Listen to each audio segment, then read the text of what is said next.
A noite pesa sobre o mundo como um véu de seda escura. E lá fora, entre o vento que mal se ouve e o silêncio que parece pensar sozinho, o universo continua existindo. Imenso, frio, indiferente. Há algo reconfortante nessa ideia, que enquanto dormimos, enquanto a cidade silencia e a mente hesita entre o dia que passou e o sono que vem, as galáxias seguem girando, devorando luz, criando estrelas, expandindo-se em escalas que a mente humana nunca conseguirá tocar de verdade. E no meio de tudo isso, em algum canto esquecido do cosmos, existe uma estrutura tão colossal, tão absurdamente grande, que faz até mesmo o infinito parecer pequeno. Não é exagero. Não é poesia vazia. É um fato observado, medido, confirmado por telescópios que vasculham o escuro entre as constelações e que nos obriga a repensar o que significa grande quando falamos do universo. Porque essa galáxia, essa estrutura de centenas de trilhões de sóis e nuvens invisíveis de matéria, não deveria existir. Pelo menos não desse jeito. Não com esse tamanho. E, no entanto, lá está ela, desafiando tudo o que achávamos possível. Se esse tipo de reflexão te acalma, se a imensidão do espaço te faz sentir pequeno de um jeito bom, pode se inscrever no Ciência antes de dormir para continuar essa jornada conosco. Porque o que vamos explorar hoje não cabe em uma noite só, mas começa aqui, neste silêncio, neste momento em que você escolheu pausar o mundo e olhar para cima. Então, respire fundo. Deixe o peso do dia escorrer pelos ombros. Feche os olhos por um instante e imagine. Você está flutuando no vazio, cercado por bilhões de pontos de luz. Cada um deles é um sol. Cada agrupamento deles é uma galáxia. E entre todas essas galáxias, entre Andrômeda e a Via Láctea, entre ICI 101 e as espirais distantes que mal conseguimos nomear, há uma que se destaca não pela beleza, não pelo brilho, mas pelo tamanho puro, bruto, impossível.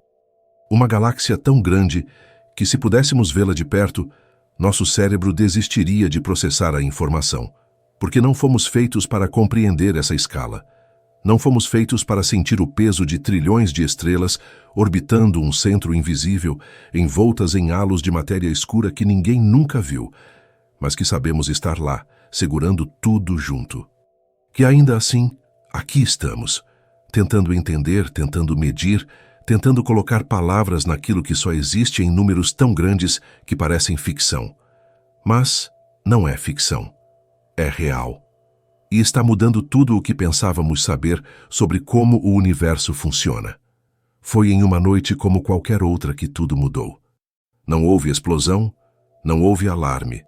Apenas o silêncio costumeiro de um observatório perdido em algum canto do mundo, onde astrônomos faziam o que sempre fizeram: olhar para cima, registrar luz, tentar dar sentido ao caos luminoso que preenche o céu. Eles estavam vasculhando uma região distante do espaço, uma área que já havia sido mapeada antes, fotografada, catalogada, nada de especial, apenas mais um pedaço do universo entre trilhões. Mas algo estava errado. Ou melhor, algo estava certo demais. Os dados não faziam sentido. A curva de rotação da galáxia que observavam indicava uma massa absurda, muito além do que seria esperado. As estrelas nas bordas giravam rápido demais. A luz se estendia longe demais. E quando ajustaram os instrumentos, quando ampliaram a escala de observação, quando finalmente conseguiram enxergar o quadro completo, perceberam que não estavam olhando para uma galáxia comum. Estavam diante de um colosso, um titã cósmico. Algo tão grande que fazia as maiores estruturas conhecidas parecerem insignificantes.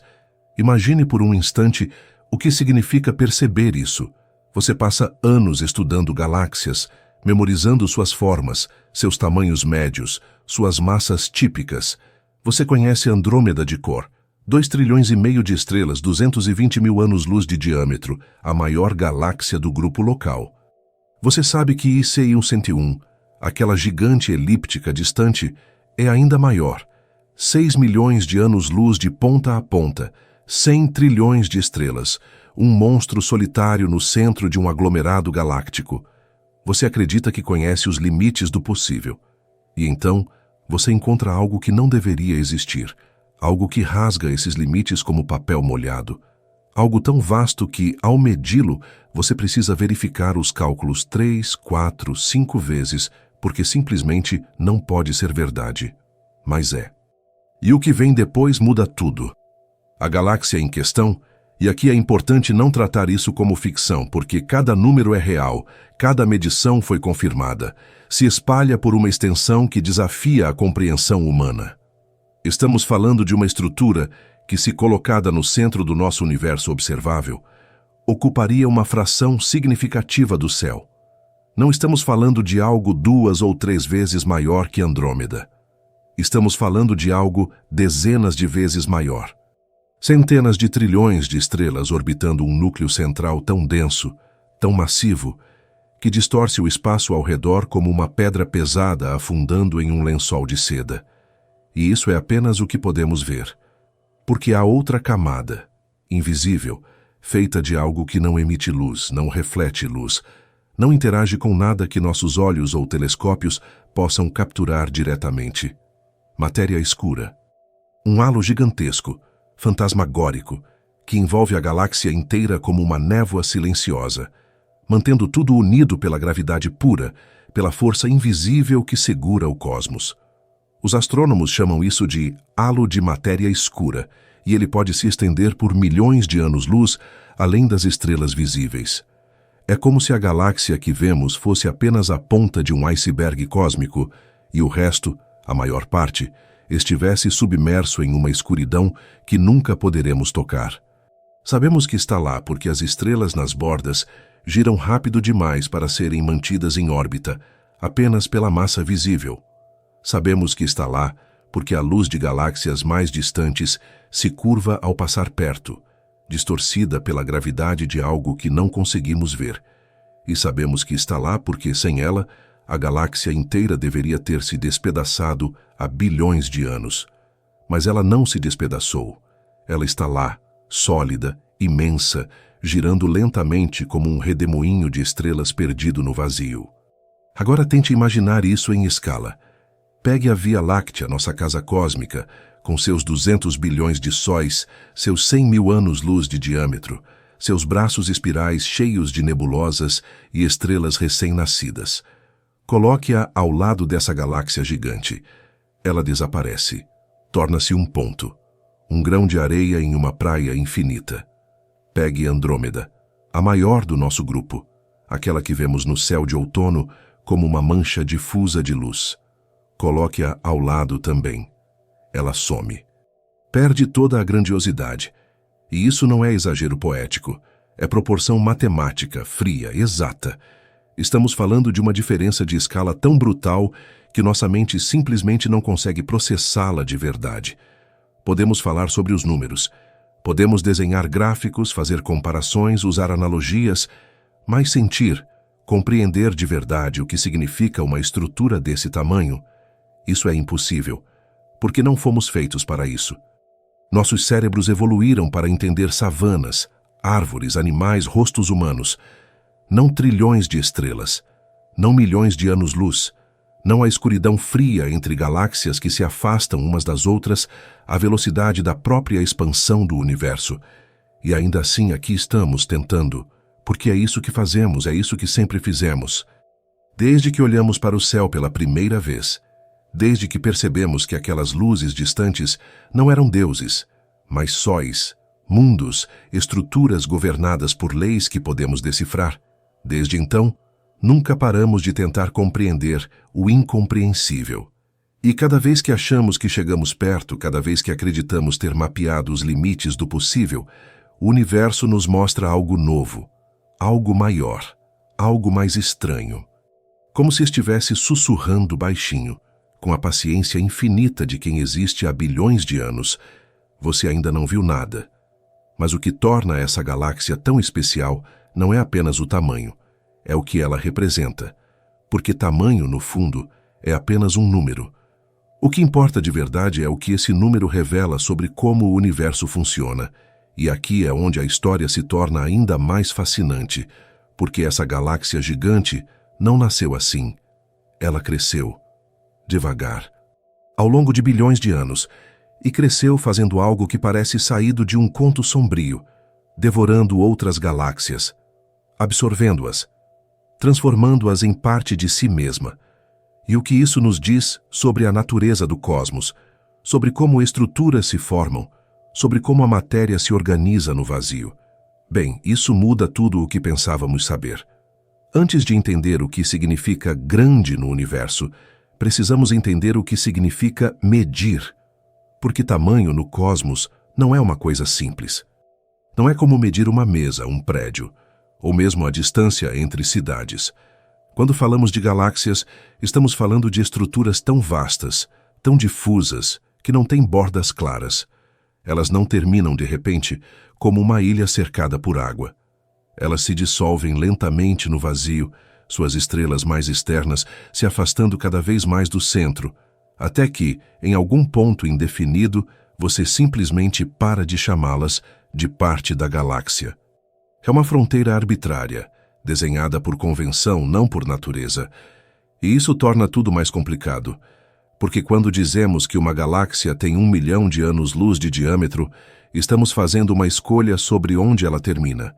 Estamos decidindo que, a partir daqui, o que vemos não conta mais. Mas a verdade é que a influência gravitacional de uma galáxia se estende muito além do que conseguimos ver, muito além das estrelas, muito além da luz. E aqui está o primeiro paradoxo. O tamanho de uma galáxia depende de como você olha para ela. Se você usar apenas luz visível, verá um disco brilhante, repleto de estrelas jovens e nebulosas coloridas. Se usar infravermelho, verá regiões mais frias, poeira cósmica, estruturas ocultas. Se mapear a emissão de hidrogênio neutro, verá nuvens de gás que se estendem muito além das estrelas. E se medir a curva de rotação, a velocidade com que as estrelas giram ao redor do centro galáctico, você descobrirá que há massa onde não deveria haver nada. Massa invisível, matéria escura. E essa matéria define o verdadeiro tamanho da galáxia, mesmo que nunca possamos vê-la diretamente. É como tentar medir a sombra de algo que não emite luz. Você sabe que está lá porque pode sentir sua gravidade, pode ver os efeitos, mas nunca poderá tocá-la, nunca poderá fotografá-la, nunca poderá apontá-la e dizer, aqui. Isso aqui é matéria escura. Ela existe apenas como ausência, como presença invisível, como o peso de algo que deveria estar lá, mas não está. Então, quando dizemos que encontramos a maior galáxia já observada, o que estamos dizendo de verdade?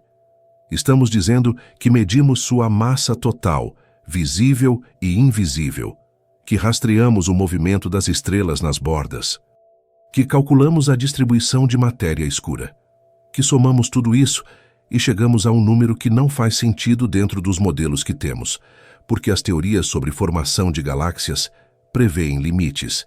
Elas dizem que há um tamanho máximo que uma galáxia pode atingir, um ponto além do qual a gravidade não consegue mais segurar tudo junto, que a expansão do universo, a energia escura, as colisões com outras galáxias, tudo isso conspira para impedir que uma estrutura cresça indefinidamente.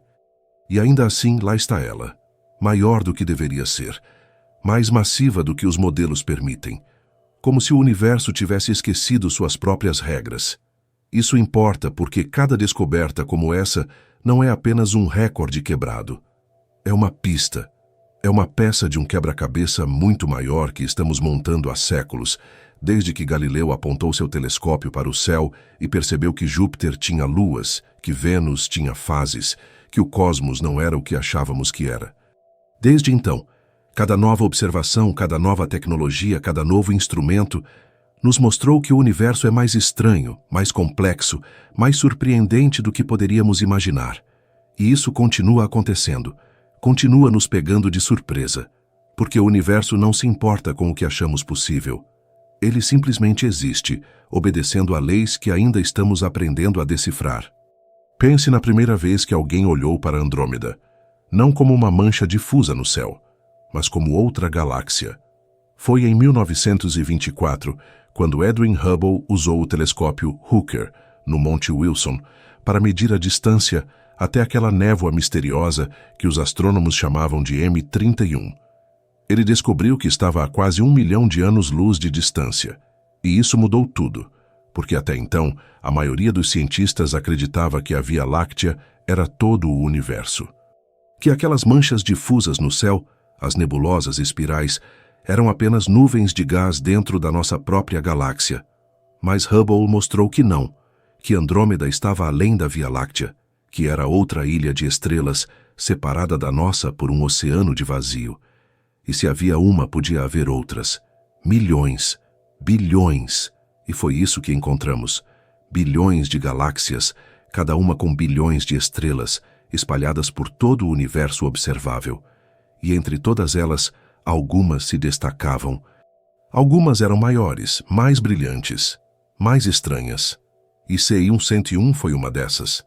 Descoberta décadas depois de Andrômeda, ela se tornou o padrão para a galáxia gigante. 6 milhões de anos-luz de diâmetro, 100 trilhões de estrelas. Uma elíptica solitária no centro de um aglomerado, engordada por incontáveis fusões ao longo de bilhões de anos. Durante muito tempo, ela foi considerada a maior galáxia conhecida, a campeã incontestável, que os astrônomos estudaram-na intensamente, tentando entender como uma galáxia podia crescer tanto, como podia acumular tanta massa, como podia existir sem se despedaçar. E as respostas que encontraram foram fascinantes, mas também incompletas, porque IC-101, por maior que seja, ainda se encaixa dentro dos modelos, ainda obedece às previsões teóricas. Ela é grande, sim, mas não impossível. A galáxia que encontramos agora é diferente. Ela não apenas quebra recordes, ela quebra expectativas, porque seu tamanho sugere uma história de crescimento que não deveria ter sido possível. Sugere que ela devorou mais galáxias, mais matéria, mais massa do que qualquer outra estrutura conhecida. E isso levanta perguntas. Como ela conseguiu fazer isso? Por que outras galáxias não cresceram da mesma forma? O que há de especial no ambiente ao redor dela? E mais importante, se uma galáxia desse tamanho pode existir, quantas outras estão lá fora, escondidas nas profundezas do espaço, esperando para serem descobertas? Porque é isso que a ciência faz. Ela não nos dá respostas definitivas. Ela nos dá perguntas melhores. Cada descoberta abre uma porta, e atrás dessa porta há 10 outras, todas conduzindo a lugares que nunca imaginamos explorar. E quando olhamos para essa galáxia colossal, quando tentamos compreender sua imensidão, não estamos apenas medindo luz e massa. Estamos medindo nossa própria ignorância. Estamos traçando os limites do que sabemos e percebendo que, além deles, há muito mais. Sempre há muito mais. E isso é reconfortante de certa forma. Saber que o universo ainda guarda segredos. Que ainda há coisas grandes demais para caberem em nossas teorias. Que por mais que aprendamos, por mais que descubramos, sempre haverá algo maior, algo mais estranho, algo que nos obriga a repensar tudo de novo. Porque seria triste se já soubéssemos de tudo. Se o cosmos fosse previsível, se não houvesse mais nada para encontrar. Mas não é assim. E essa galáxia gigante, perdida em algum canto distante do espaço, é a prova viva disso. Ou seria melhor dizer, a prova silenciosa. Porque ela não faz barulho, não emite sinais. Apenas existe, girando lentamente, indiferente ao fato de que a bilhões de anos-luz de distância, criaturas minúsculas em um planeta azul estão tentando entendê-la. A história de como aprendemos a medir o universo é, no fundo, a história de como aprendemos a duvidar dos nossos olhos. Porque o céu mente. Ele nos mostra todas as estrelas como se estivessem à mesma distância, como se fossem pintadas em uma cúpula negra logo acima das nossas cabeças. Levamos milênios para perceber que isso era uma ilusão. Que algumas luzes estavam perto, outras estavam absurdamente longe, e que a profundidade do espaço era algo que nossos sentidos simplesmente não conseguiam capturar. Os antigos gregos já sabiam disso, de certa forma. Aristarco de Samos tentou medir a distância até o Sol e a Lua usando geometria pura, E embora seus números estivessem errados, muito errados, a ideia estava certa. O cosmos podia ser medido. Tinha dimensões. Não era infinito, ou pelo menos não de um jeito que tornasse todas as medições inúteis. E essa ideia, simples como parece agora, foi revolucionária, porque significava que o universo não era um mistério absoluto, era um problema. E problemas têm soluções. Mas medir distâncias no espaço é diferente de medir qualquer outra coisa. Você não pode esticar uma régua até Andrômeda. Não pode cronometrar quanto tempo leva para chegar lá e calcular a distância pela velocidade. Você precisa de truques, de métodos indiretos. E o primeiro grande truque foi a paralaxe, a mesma ilusão que faz árvores próximas parecerem se mover mais rápido que montanhas distantes quando você olha pela janela de um carro.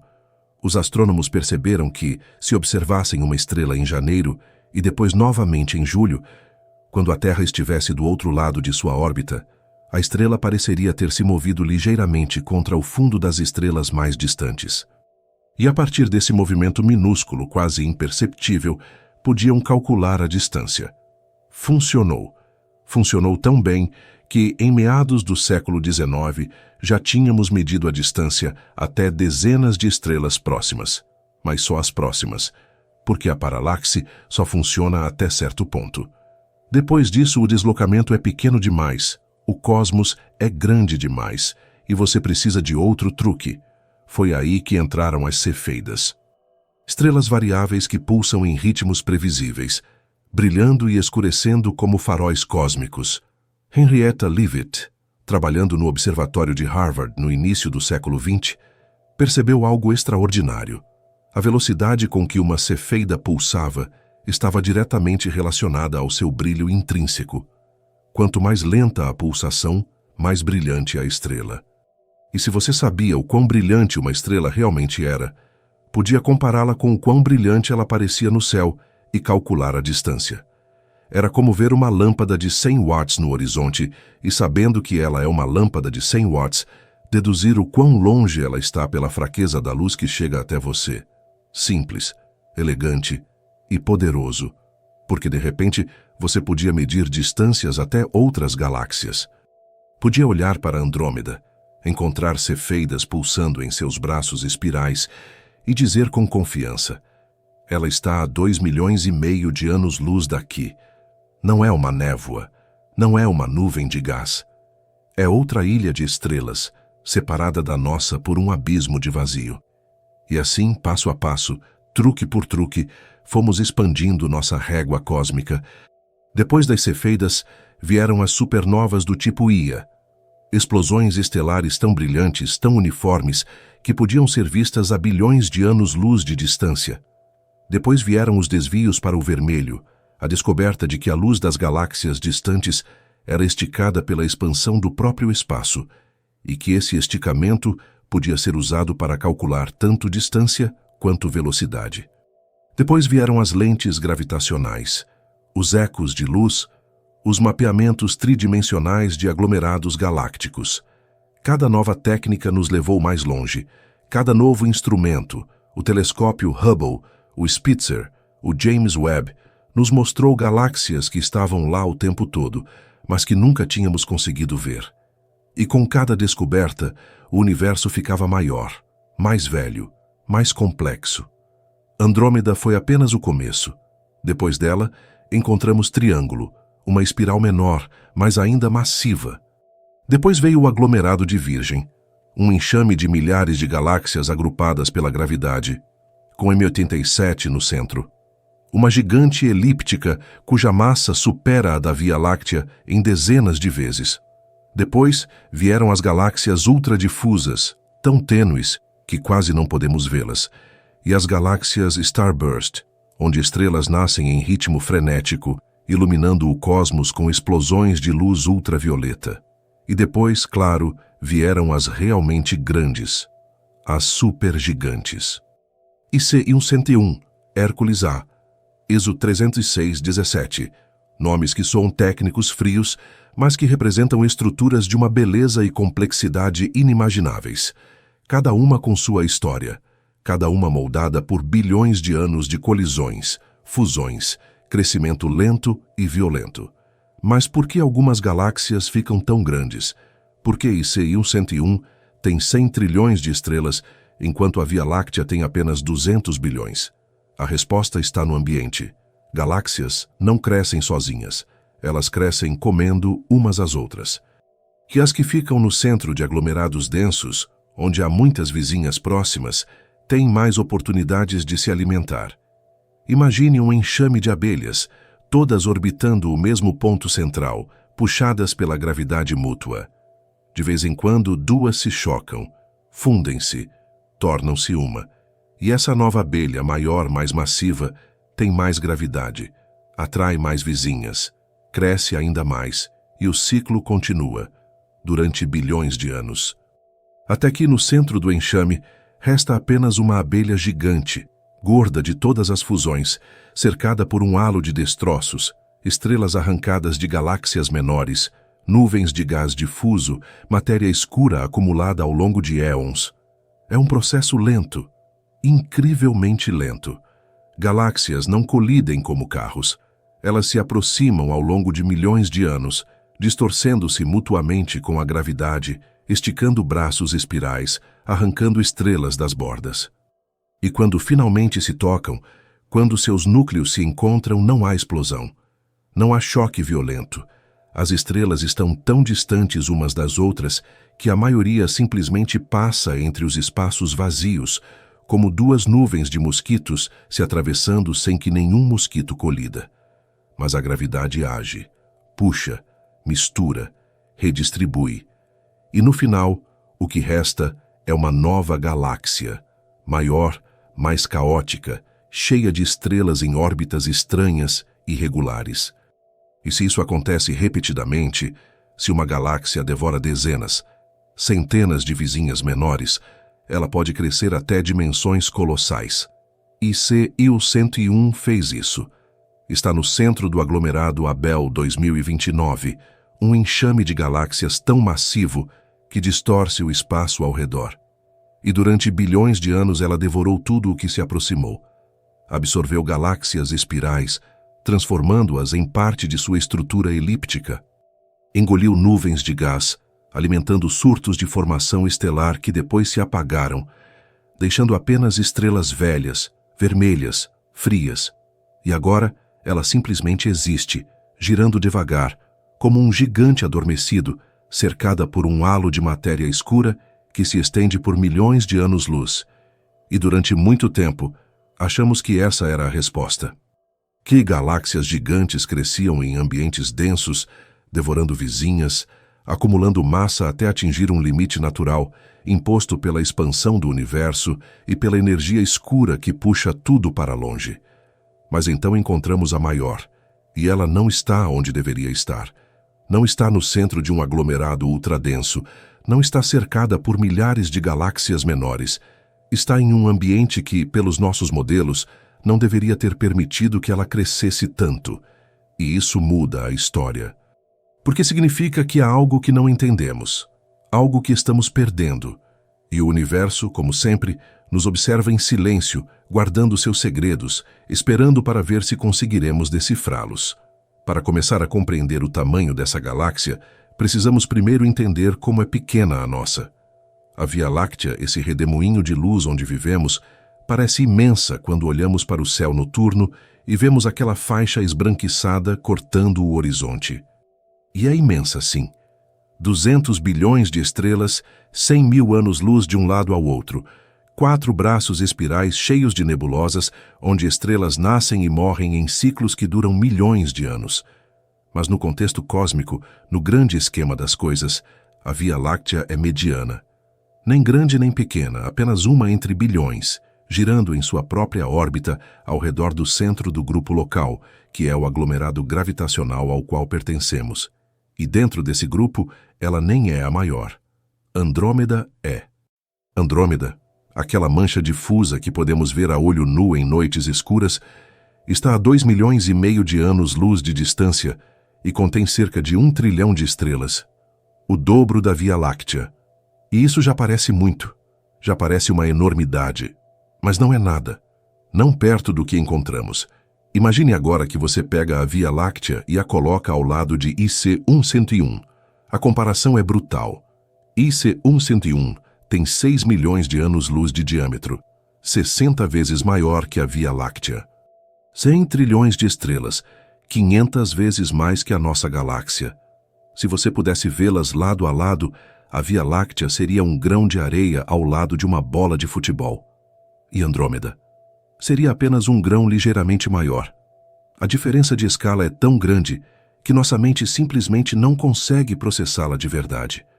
Podemos falar sobre os números, podemos escrever as potências de 10, mas sentir, visualizar, isso é impossível. Porque nossos cérebros não evoluíram para lidar com escalas cósmicas.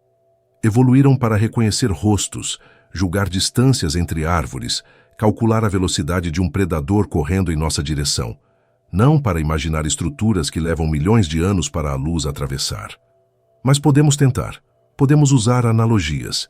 Imagine que você está em um avião, voando de São Paulo para Nova York. A distância é de cerca de 8.000 quilômetros. Agora imagine que, em vez de voar sobre a Terra, você está voando através da Via Láctea, de um lado ao outro, a velocidade da luz, 300.000 quilômetros por segundo, a coisa mais rápida que existe no universo. Quanto tempo levaria? 100.000 anos. E isso é apenas para atravessar nossa galáxia. Agora imagine fazer a mesma jornada através de IC 1101. Levaria 6 milhões de anos, viajando à velocidade da luz, sem parar, sem desviar. 6 milhões de anos apenas para ir de uma ponta a outra. E a galáxia que encontramos agora, a maior já observada, é ainda maior. Muito maior. Tanto que os números começam a perder sentido. Tanto que a única coisa que resta é o espanto. Porque o que estamos falando aqui não é apenas uma galáxia grande. É uma estrutura que desafia o próprio conceito de galáxia. É uma entidade que se estende por uma fração significativa do espaço observável em sua região, que contém não 100 trilhões, mas centenas de trilhões de estrelas, que domina gravitacionalmente tudo ao seu redor, puxando, distorcendo, devorando. E a massa visível, as estrelas, o gás, a poeira, é apenas uma fração do total. A maior parte da massa está na matéria escura, aquele halo invisível, fantasmagórico, que envolve a galáxia como uma névoa silenciosa. E esse halo pode se estender por muito mais do que conseguimos medir. Pode ir além de 10 milhões de anos-luz. Pode ser tão grande que, se pudéssemos vê-lo, ocuparia uma parte considerável do céu noturno, mesmo estando a bilhões de anos-luz de distância. Agora pense no que isso significa em termos de massa. A Via Láctea tem uma massa total estimada em cerca de 1,5 trilhão de massas solares, incluindo estrelas, gás e matéria escura. Andrômeda tem cerca de 2 trilhões. IC 1101 tem algo entre 10 e 100 trilhões, dependendo de quanto você conta do halo de matéria escura. E a galáxia maior pode ter várias centenas de trilhões de massas solares. Pode estar mais perto de 1 quatrilhão. Os números são tão grandes que perdemos a noção. Porque o que é 1 quatrilhão? Como você visualiza 1 quatrilhão de sóis? Você não visualiza. Você apenas aceita que é muito, muito mesmo. Mais do que qualquer mente humana pode compreender de verdade. E aqui está o paradoxo. Quanto maior a galáxia, mais vazia ela é. Porque o espaço entre as estrelas cresce proporcionalmente. IC 1101, por exemplo, é uma gigante elíptica, uma nuvem difusa de estrelas velhas, sem estrutura espiral, sem braços, sem regiões densas de formação estelar. É como uma névoa dourada, brilhando suavemente, cheia de sóis vermelhos e alaranjados que já queimaram todo o hidrogênio, que já passaram da fase principal de suas vidas e agora apenas existem, aguardando o lento apagamento que levará trilhões de anos. E as estrelas dentro dessa névoa estão tão distantes umas das outras que, se você estivesse em um planeta orbitando uma delas, o céu noturno seria quase tão escuro quanto o nosso. Você veria algumas estrelas próximas, sim, mas não veria um céu repleto de luz. Não veria a faixa brilhante da galáxia cortando o horizonte, como vemos a Via Láctea. porque em uma galáxia elíptica gigante, a densidade estelar média é baixa. E quanto maior a galáxia, mais baixa ela fica. Mas há exceções. Há regiões dentro dessas galáxias onde a densidade é absurdamente alta. O núcleo galáctico, por exemplo. O centro de IC 1101 abriga um buraco negro supermassivo com bilhões de massas solares. E ao redor desse buraco negro, as estrelas orbitam tão rápido, tão apertadas, que o céu seria um caos de luz. Você veria milhares de estrelas brilhantes, mais brilhantes que Vênus, espalhadas por todo o horizonte. Veria explosões de supernovas acontecendo regularmente. Veria nuvens de gás sendo sugadas para o buraco negro central, emitindo raios X e radiação gama. Seria um lugar violento, caótico e absolutamente letal para qualquer forma de vida que conhecemos. Mas também seria lindo. De um jeito estranho, perturbador. Porque a beleza do cosmos não depende da nossa sobrevivência. Ela existe independente de nós.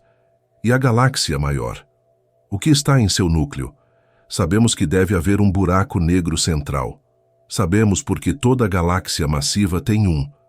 A relação entre a massa do buraco negro e a massa da galáxia é uma das correlações mais estranhas e intrigantes da astrofísica. Quanto maior a galáxia, maior o buraco negro. E se a galáxia é a maior já encontrada, o buraco negro deve ser proporcionalmente gigantesco. Estamos falando de dezenas de bilhões de massas solares. Pode ser mais. Pode ser o maior buraco negro já detectado. E esse buraco negro não está inativo. Ele está acretando matéria, sugando gás, estrelas, tudo que se aproxima demais. E no processo, emite tanta energia que ilumina o núcleo galáctico com um brilho que pode ser visto a bilhões de anos-luz de distância. Mas mesmo com toda essa violência, com toda essa energia, a galáxia como um todo é calma, porque o espaço é grande demais. As distâncias são grandes demais. E a maior parte do que acontece em uma escala cósmica acontece devagar. Galáxias colidem ao longo de centenas de milhões de anos. Estrelas orbitam durante bilhões. Buracos negros crescem engolindo material em um ritmo que, para nós, seria imperceptivelmente lento. O universo tem paciência, tem todo o tempo do mundo, literalmente. E essa galáxia gigante, com seus centenas de trilhões de sóis, com seu halo invisível de matéria escura, com seu buraco negro central devorando tudo ao redor, ela não tem pressa. Ela simplesmente existe, gira, espera. E continua crescendo, lenta, silenciosamente, enquanto o cosmos ao redor se expande, se dilui, se esfria. E aqui, neste ponto da jornada, começamos a perceber que tamanho não é apenas uma medida física, é também uma medida de tempo. Porque quanto maior a galáxia, mais velha ela provavelmente é, mais colisões ela testemunhou, mais matéria ela acumulou. E se conseguíssemos olhar para trás, se conseguíssemos ver a história dessa galáxia desde o início, desde os primeiros bilhões de anos após o Big Bang, o que veríamos? Quantas galáxias menores foram devoradas? Quantos sistemas estelares foram despedaçados, suas estrelas espalhadas pelo vazio? E o que isso nos diz sobre a natureza do crescimento no universo? Sobre como a matéria se organiza, se agrupa, se consome? Agora chegamos ao coração da questão, ao detalhe que transforma essa descoberta de algo impressionante em algo verdadeiramente desconcertante. A maior galáxia já encontrada não está apenas flutuando no vazio, brilhando calmamente como as outras gigantes que conhecemos. Ela está envolta em algo que não podemos ver, mas que sabemos estar lá. Algo tão massivo, tão presente, que sem ele a galáxia inteira deveria ter se despedaçado há bilhões de anos. Estamos falando de matéria escura. E antes de entender por que ela importa tanto nesta história, precisamos entender o que ela é, ou melhor, o que ela não é. Porque matéria escura não é escura no sentido comum da palavra. Ela não absorve luz, não reflete luz, não interage com luz de forma alguma. Ela simplesmente ignora a radiação eletromagnética por completo, como se a luz fosse um fantasma passando através de um outro fantasma. E, no entanto, ela existe. Sabemos disso não porque a vemos, mas porque sentimos seus efeitos. Porque a gravidade não mente. E quando observamos galáxias girando, quando medimos a velocidade das estrelas nas bordas, os números não batem. As estrelas estão se movendo rápido demais para serem mantidas em órbita apenas pela massa visível. E isso só pode significar uma coisa: há mais massa do que podemos ver. Muito mais. A primeira vez que isso foi percebido foi nos anos 1930, quando um astrônomo suíço chamado Fritz Zwicky estudou o aglomerado de Coma, um enxame de mais de 1000 galáxias agrupadas pela gravidade. Ele mediu a velocidade com que essas galáxias se moviam dentro do aglomerado e percebeu que estavam se movendo rápido demais. Se a única massa presente fosse a das estrelas visíveis, o aglomerado deveria ter se dispersado há muito tempo. Mas não se dispersou. Estava lá sólido, coeso, mantido unido por algo invisível. Zwicky chamou isso de matéria escura, e durante décadas a ideia foi ignorada, vista como curiosidade, como problema matemático que provavelmente tinha uma solução simples. Mas a solução simples nunca apareceu. E nos anos 1970, Vera Rubin fez observações ainda mais detalhadas, estudando a rotação de galáxias espirais individuais, e encontrou o mesmo problema. As estrelas nas bordas externas giravam na mesma velocidade que as estrelas próximas ao centro. E isso não fazia sentido, porque, pelas leis da gravidade, quanto mais longe você está do centro de massa, mais devagar deveria orbitar. É o que acontece no Sistema Solar. Mercúrio orbita rápido, Netuno orbita devagar. Mas nas galáxias, isso não acontecia. As curvas de rotação eram planas. E a única explicação possível era que havia um halo massivo de matéria invisível envolvendo cada galáxia, estendendo-se muito além das estrelas visíveis. E isso muda tudo. Porque significa que o que vemos quando olhamos para uma galáxia é apenas a ponta do iceberg. As estrelas, o gás, a poeira, tudo isso representa apenas cerca de 15% da massa total. O restante, os outros 85%, é matéria escura, invisível, silenciosa, mas absolutamente essencial. Sem ela, as galáxias não conseguiriam se formar. Sem ela, as primeiras estruturas do universo nunca teriam se condensado. Porque no início, logo após o Big Bang, o universo era quase perfeitamente homogêneo. Quase, mas não totalmente. Havia pequenas flutuações de densidade, pequenas irregularidades na distribuição de matéria, e a gravidade amplificou essas irregularidades. Regiões ligeiramente mais densas atraíram mais matéria, ficaram ainda mais densas. E com o tempo, ao longo de centenas de milhões de anos, essas regiões se tornaram as primeiras galáxias. Mas esse processo só funcionou porque a matéria escura estava lá, fornecendo a massa necessária para puxar tudo junto. A matéria normal, prótons, nêutrons, elétrons, não teria sido suficiente. Ela teria sido dispersada pela radiação, pela pressão da luz, pelas forças eletromagnéticas. Mas a matéria escura não interage com nada disso. Ela responde apenas à gravidade. E isso a tornou o andaime invisível sobre o qual o universo visível foi construído. Agora, quando olhamos para a maior galáxia já encontrada, quando tentamos entender como ela ficou tão grande, a matéria escura se torna ainda mais crucial, porque essa galáxia não é apenas grande em termos de estrelas visíveis, ela é grande em termos de massa total, e a maior parte dessa massa está no halo de matéria escura que a envolve. Esse halo pode se estender por 10, 15, 20 milhões de anos-luz, muito além do que conseguimos ver com nossos telescópios. E ele não é uniforme.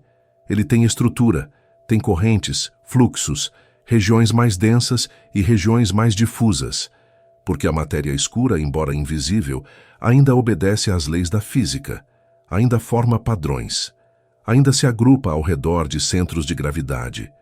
E quando duas galáxias colidem, quando se fundem em uma única estrutura maior, seus halos de matéria escura também colidem. Mas ao contrário das estrelas, que passam umas pelas outras sem se tocar, A matéria escura permeia tudo. Ela se mistura, redistribui. E no final, o que resta é um halo ainda maior, ainda mais massivo, envolvendo a nova galáxia fundida. E é aqui que a história fica realmente interessante. Porque podemos mapear a matéria escura. Não diretamente, claro. Mas podemos inferir sua presença observando como a luz se curva ao passar perto de objetos massivos. Isso é chamado de lente gravitacional, e é uma das previsões mais belas da relatividade geral de Einstein. A ideia é simples.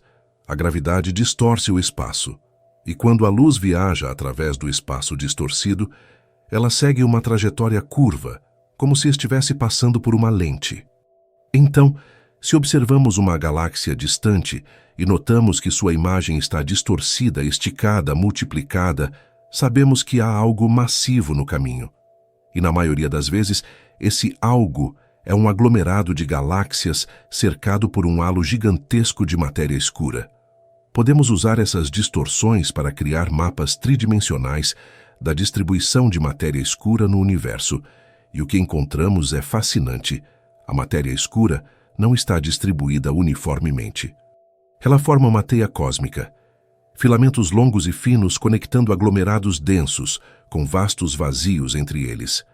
E as galáxias se formam ao longo desses filamentos, nos nós onde eles se cruzam, onde a densidade é maior. A maior galáxia que encontramos está em um desses nós. E não é um nó qualquer, é um dos mais massivos já observados.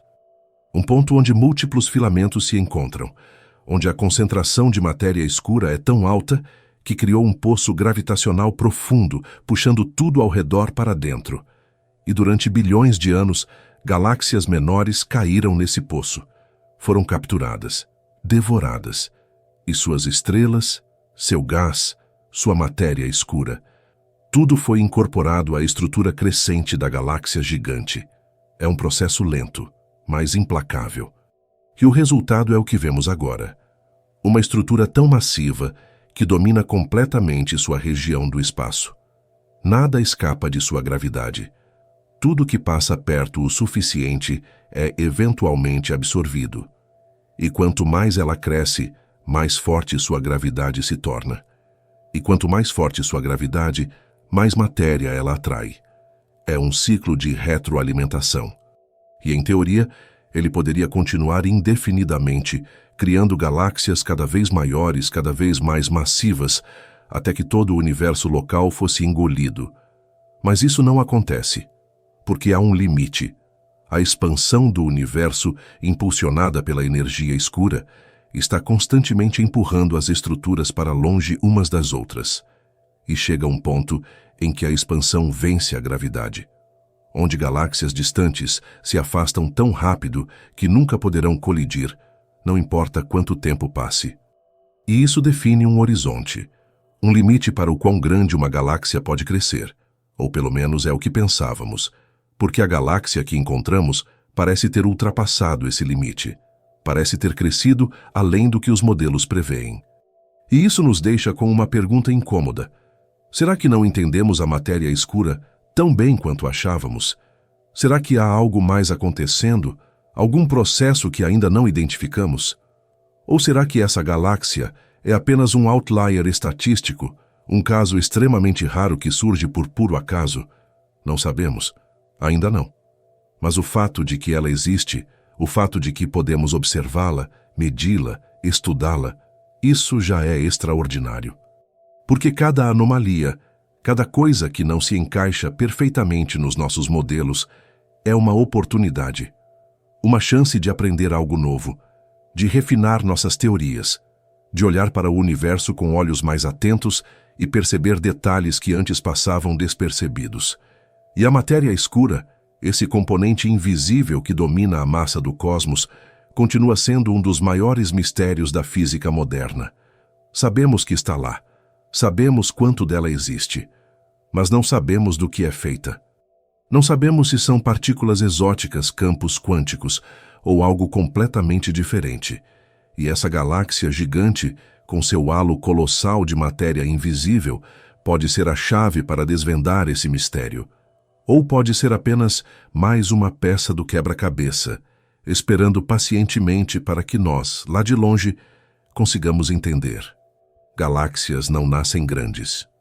Elas nascem pequenas, caóticas, turbulentas, aglomerados de gás e estrelas jovens, se condensando a partir das primeiras flutuações de densidade do universo primitivo. E então, ao longo de bilhões de anos, elas crescem. Mas não crescem sozinhas, crescem comendo, devorando, incorporando outras galáxias em um processo que os astrônomos chamam, com uma franqueza quase poética, de canibalismo galáctico. É um termo forte, mas não é exagero, porque é exatamente isso que acontece. Uma galáxia maior captura uma menor com sua gravidade, puxa-a para dentro, despedaça-a lentamente ao longo de centenas de milhões de anos e absorve suas estrelas, seu gás, sua matéria escura, transformando tudo isso em parte de si mesma. E o processo é tão comum, tão fundamental para a evolução das estruturas cósmicas, que praticamente toda a galáxia grande que conhecemos é, no fundo, uma coleção de galáxias menores fundidas ao longo do tempo, inclusive a nossa. A Via Láctea já devorou dezenas de galáxias anãs, e está prestes a devorar mais algumas. Em cerca de 4 bilhões de anos, Andrômeda colidirá conosco, e o que restar dessa fusão será algo novo, maior, diferente. Uma galáxia elíptica gigante que os astrônomos já apelidaram de Lactômeda, porque não temos imaginação suficiente para nomear o futuro. Mas como exatamente isso acontece? Como uma galáxia devora outra? Imagine duas espirais se aproximando no vazio. Elas não colidem de repente como bolas de bilhar. Não há impacto, não há choque. Em vez disso, conforme se aproximam, suas gravidades começam a interagir.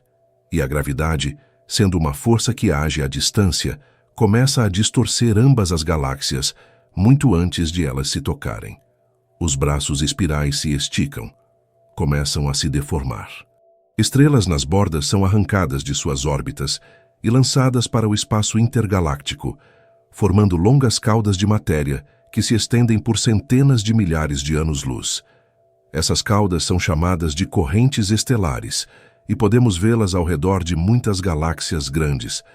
São cicatrizes, evidências de fusões passadas, estrelas arrancadas de galáxias menores que agora orbitam, perdidas, ao redor de sua conquistadora. E quando finalmente os núcleos das duas galáxias se encontram, quando seus centros colidem, ou melhor, quando se fundem, porque colidir implica impacto, e não há impacto aqui, apenas mistura lenta e gravitacional. O que acontece é caos. As órbitas das estrelas são redistribuídas. Algumas são aceleradas, outras são desaceleradas. Algumas são ejetadas completamente. E o gás, o combustível que alimenta a formação de novas estrelas, é comprimido pela colisão. E quando o gás é comprimido, ele esquenta, colapsa e dispara uma onda de formação estelar, um surto violento em que milhares, milhões de estrelas nascem em um período relativamente curto, iluminando a galáxia recém-fundida com uma explosão de luz azul e ultravioleta. Esse processo pode acontecer várias vezes. Uma galáxia pode devorar 10, 20, 50 galáxias menores ao longo de sua vida. E cada fusão adiciona massa, adiciona estrelas, adiciona matéria escura ao halo e transforma a estrutura original. Porque galáxias espirais, quando se fundem, geralmente perdem seus braços, perdem a rotação organizada e se tornam elípticas, nuvens difusas de estrelas sem estrutura clara, sem regiões ativas de formação estelar, apenas uma névoa dourada de sóis velhos girando em órbitas caóticas. E quanto mais fusões acontecem, maior e mais elíptica a galáxia se torna. Até que no centro de um aglomerado denso, onde há muitas vizinhas próximas, ela pode crescer até dimensões colossais, como o IC 101, como a maior galáxia que encontramos. Estruturas que devoraram centenas de galáxias menores ao longo de bilhões de anos, acumulando massa até se tornarem os titãs que vemos hoje. Mas há um custo, porque cada fusão não é apenas uma adição, é também uma transformação. Quando uma galáxia espiral rica em gás se funde com outra, o gás é consumido rapidamente em surtos de formação estelar. E depois que as estrelas se formam, o gás restante é aquecido a temperaturas tão altas que escapa da galáxia, expulso por ventos estelares e explosões de supernovas. E sem gás, não há combustível para formar novas estrelas. E sem novas estrelas, a galáxia envelhece. As estrelas azuis, quentes, massivas, morrem rápido, em alguns milhões de anos. E o que resta são apenas as estrelas vermelhas, pequenas, frias, que queimam devagar e podem durar trilhões de anos. E a galáxia inteira se torna vermelha, torna-se quieta, torna-se, em certo sentido, morta. Porque não há mais nascimento, não há mais criação, apenas envelhecimento lento. E é por isso que galáxias elípticas gigantes são geralmente compostas de estrelas velhas, porque elas já passaram por seu período de crescimento violento, já devoraram tudo ao redor. E agora apenas existem, envelhecendo lentamente, esperando pelo fim inevitável de todas as suas estrelas. E esse é o destino provável da maior galáxia que encontramos. Ela está no estágio final de crescimento. Já acumulou a maior parte da massa que conseguirá acumular. Já devorou a maioria das galáxias próximas. E agora, cercada por um vasto halo de matéria escura, ela simplesmente gira, quieta, envelhecendo sob a luz fraca de centenas de trilhões de sóis moribundos. Mas sua história está escrita em sua estrutura. Podemos ver as correntes estelares ao redor dela. Podemos ver as conchas de matéria, camadas concêntricas de estrelas que marcam fusões passadas. Podemos medir a distribuição de velocidades de suas estrelas e inferir quantas fusões aconteceram e quando. E o que descobrimos é impressionante. Essa galáxia não apenas cresceu devorando outras, ela cresceu de forma extremamente eficiente. Capturou quase toda a matéria disponível em sua região do espaço. E isso é raro, porque a maioria das galáxias perde matéria durante fusões. Estrelas são ejetadas, gás escapa. Mas essa gigante conseguiu reter quase tudo, e os astrônomos ainda não sabem exatamente como. Uma das teorias é que ela está localizada em um poço gravitacional tão profundo que quase nada consegue escapar, que seu halo de matéria escura é tão massivo que mantém tudo preso, mesmo durante as fusões mais violentas. Outra teoria é que ela se formou em um momento específico da história do universo, quando as condições eram ideais para o crescimento rápido. Nos primeiros bilhões de anos após o Big Bang, as galáxias estavam mais próximas umas das outras.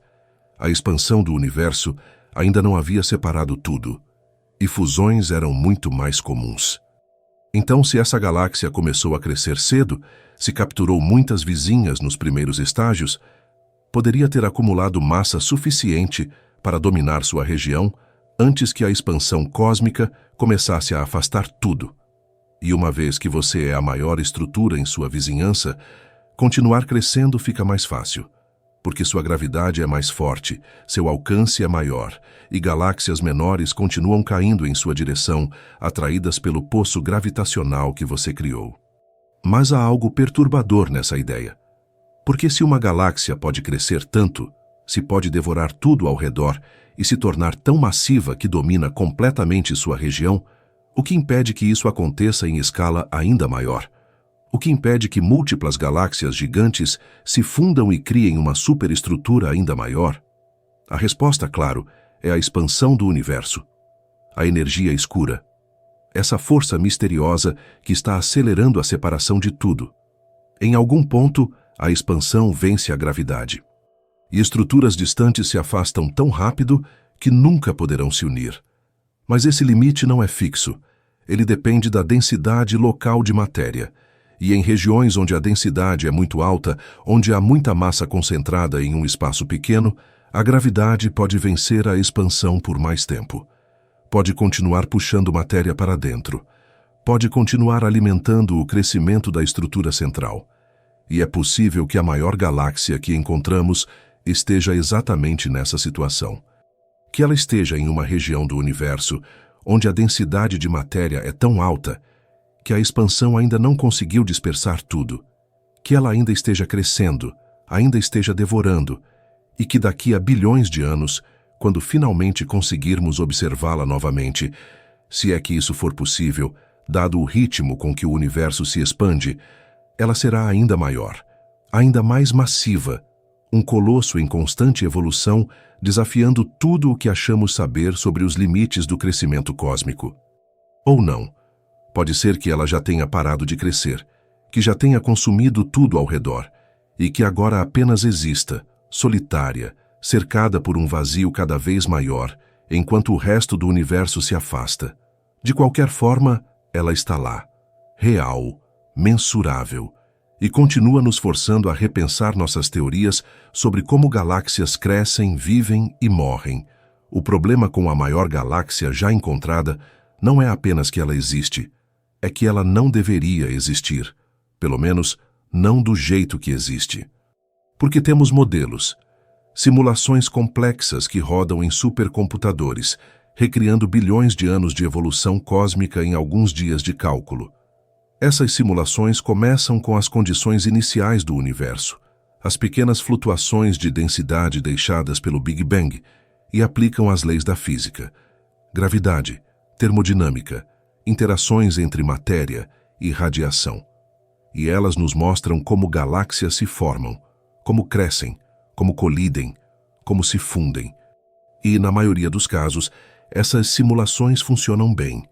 Elas preveem estruturas que parecem com o que observamos, galáxias espirais com braços bem definidos, elípticas massivas no centro de aglomerados, até a distribuição em larga escala, a teia cósmica de filamentos e vazios, é reproduzida com precisão impressionante.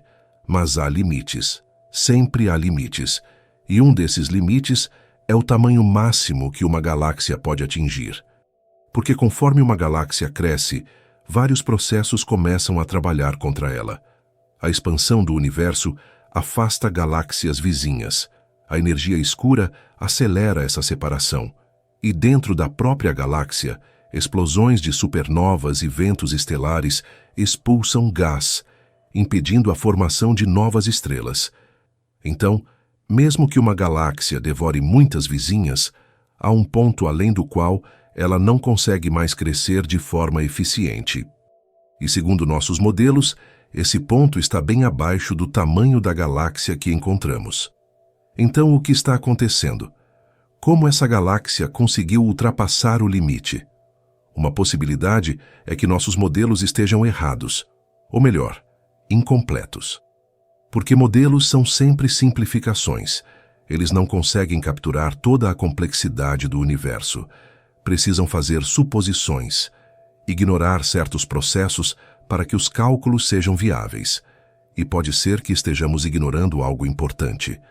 Algo que permite, em condições muito específicas, que uma galáxia cresça além do esperado. Pode ser relacionado à distribuição de matéria escura.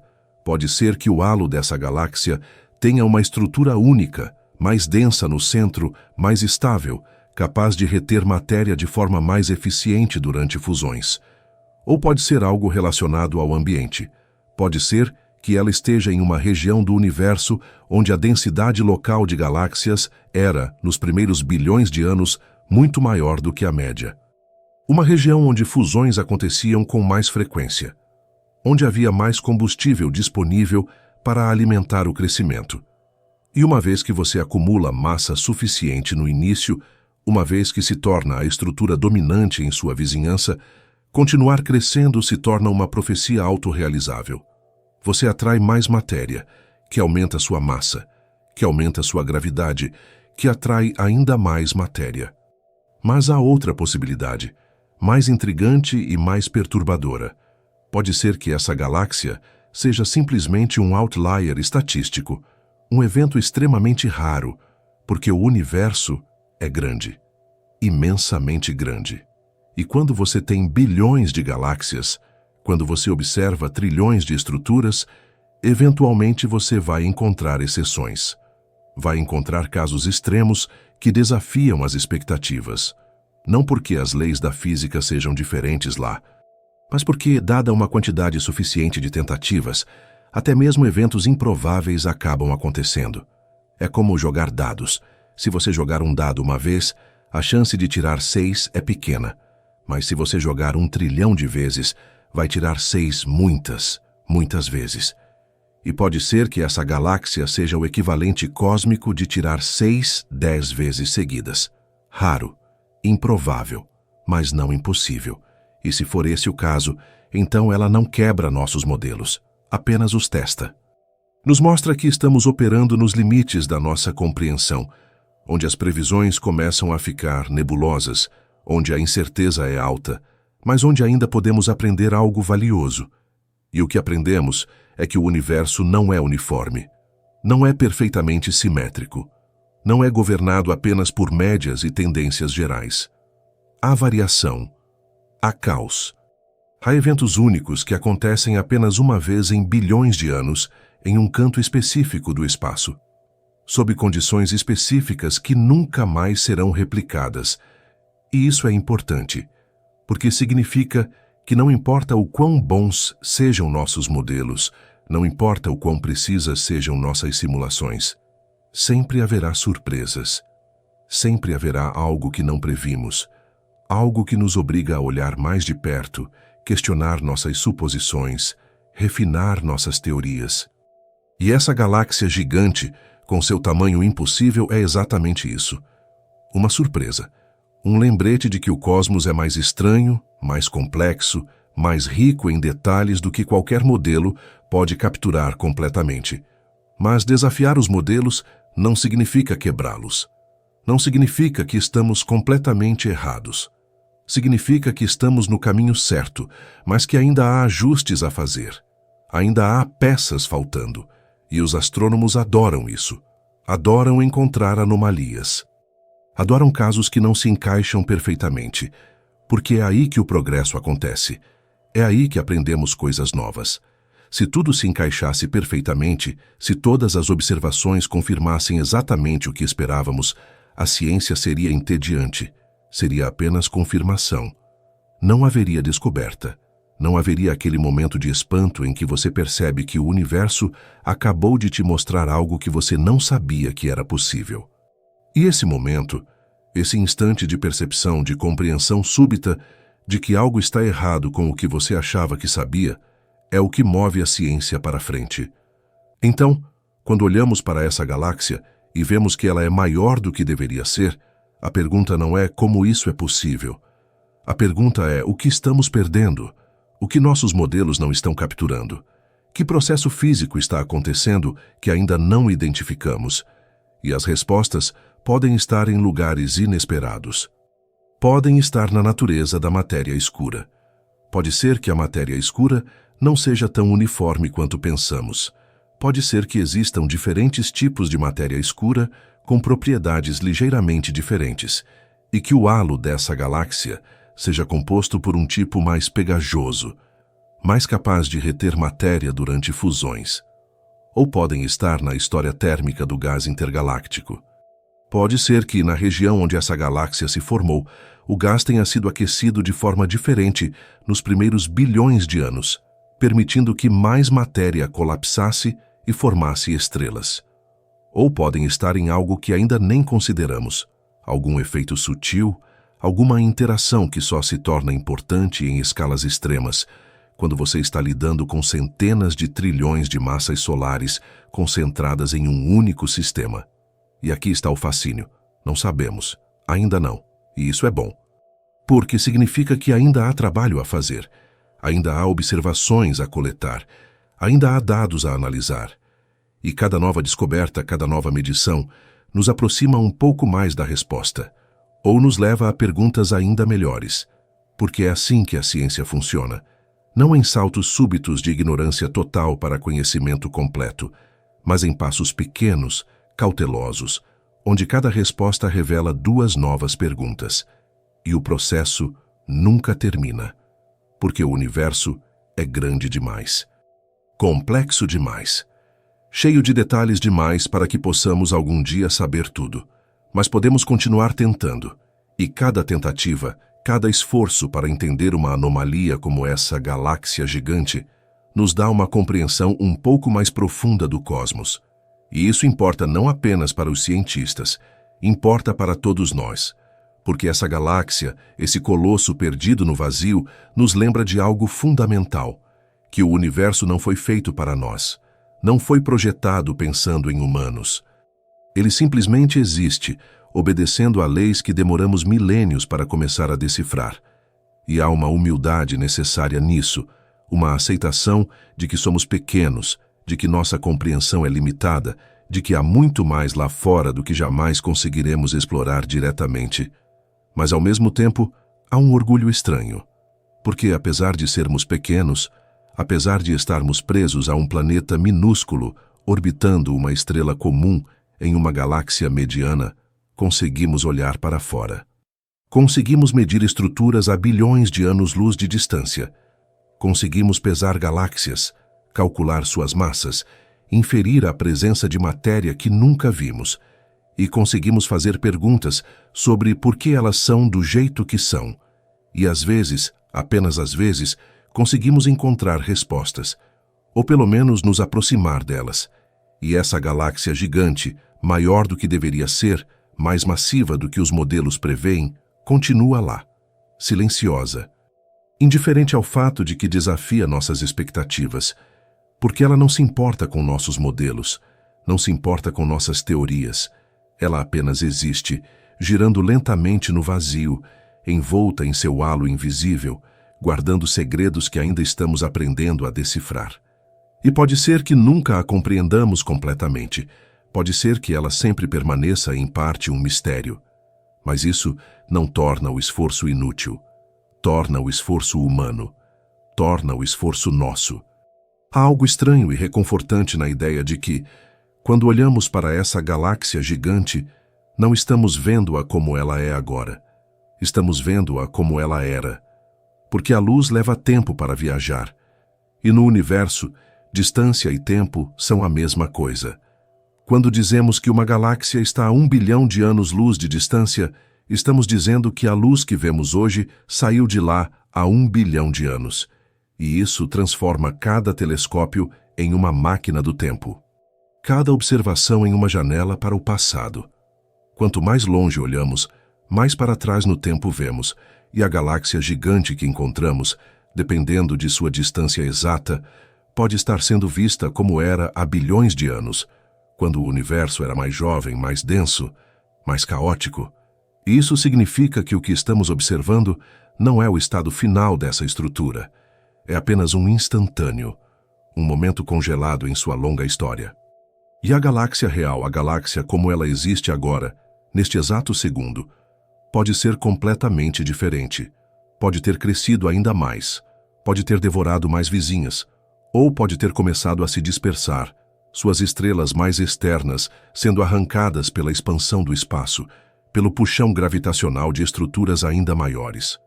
Não sabemos, e nunca saberemos, porque a luz que nos mostraria o presente dela só chegará aqui daqui a bilhões de anos.